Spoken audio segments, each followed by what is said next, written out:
For the past few generations of graphics cards, AMD has never really been able to compete with Nvidia in the uber high-end. The current RTX 2080 Ti has almost no competition, and nor did the 1080 Ti. AMD did have a semi-decent competitor to the GTX 980 Ti in the form of the AMD R9 Fury series of GPUs, though.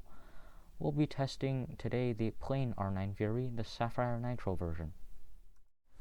The Fury lineup was pretty interesting. Every card in the lineup featured a special high bandwidth memory, but only 4GB of it, which is not very much for a flagship card.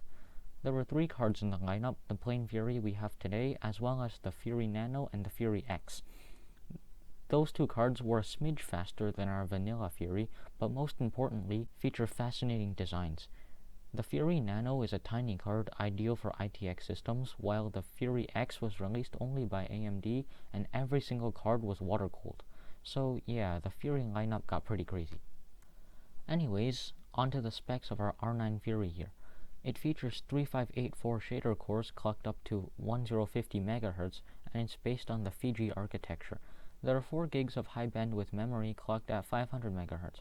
I won't get into the details of how HBM works, frankly because I have no idea what it does, but I do know that it's fast. The card is also extremely thirsty, with most Fury cards sucking down 275 watts of power under load. So it requires 2 8-pin PCIe connectors to work, so if you're looking at this card, also consider if your power supply can handle it.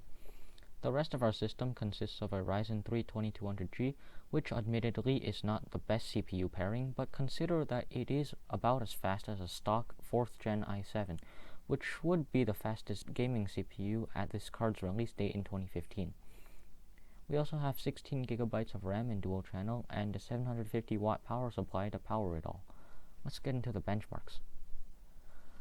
Let's go with the hardest to run games first today for a special reason. The Witcher 3 ran at 49 FPS average at 1080p maximum settings, which is a phenomenal result for such a demanding game, although admittedly I expected the FPS to be higher. The Rise of the Tomb Raider in-game benchmark ran at 78 FPS average at 1080p at the very high preset, which is an excellent result. Do remember that the footage you see on screen today for all of the benchmarks are not representative of real-world gameplay. Moving away from the extremely difficult to run games, GTA 5 ran at 43 FPS at 4K resolution with very high settings and without anti-aliasing. In fact, for the rest of today's games, I will be running them in 4K on a 1080p monitor with AMD's Virtual Super Resolution software setting. The recorded footage is still at 1080p though. Moving on, GTA 4 ran at 49 FPS average at 4K max settings, again with anti-aliasing off. Who needs AA when you've got 4K on a 1080p monitor anyways? This is a good result considering how badly GTA 4 is optimized. BioShock Infinite ran at 73 FPS at the 4K Ultra preset, which meant for a buttery smooth high-resolution gaming experience without much stutter. Every single game tested today looks so much better in 4K, even when downscaled back to 1080p. Finally, Dirt 4 ran at 41 FPS at 4K Ultra settings and with no anti-aliasing. Dirt 4 at max settings is an extremely beautiful game, but it's rather difficult to run. There's a world of difference when gaming at 4K over 1080p, even on a 1080p monitor. To me, the difference was like looking at the world through a glass lens versus at a printed picture. For example, even in a 10-year-old game like GTA 4, small details like tire tread and flies around garbage cans are simply invisible at 1080p, but they really jump out at you at 4K. This kind of upgrade would be amazing for titles with even more beautiful graphics like Rise of the Tomb Raider, but the game could not recognize the 4K resolution and the settings page only let me choose up to 1080p.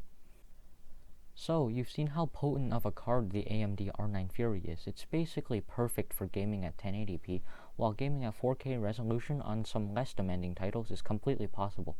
However, I'd say the sweet spot for the card is around 1440p, where most games should run at 60 FPS or more on at least high settings, or 1080p 144Hz, which this card should do with no problems in competitive games. The R9 Fury is also a hidden bargain in the world of used graphics cards, easily going for under $200 if you come across one. They do seem pretty rare on eBay though, and your power bills will probably skyrocket. So if you're considering buying one of these or something more powerful like a GTX 1070 or Vega 56, know that you're buying a card that will serve you very well for high-resolution gaming for years to come. Thanks for watching.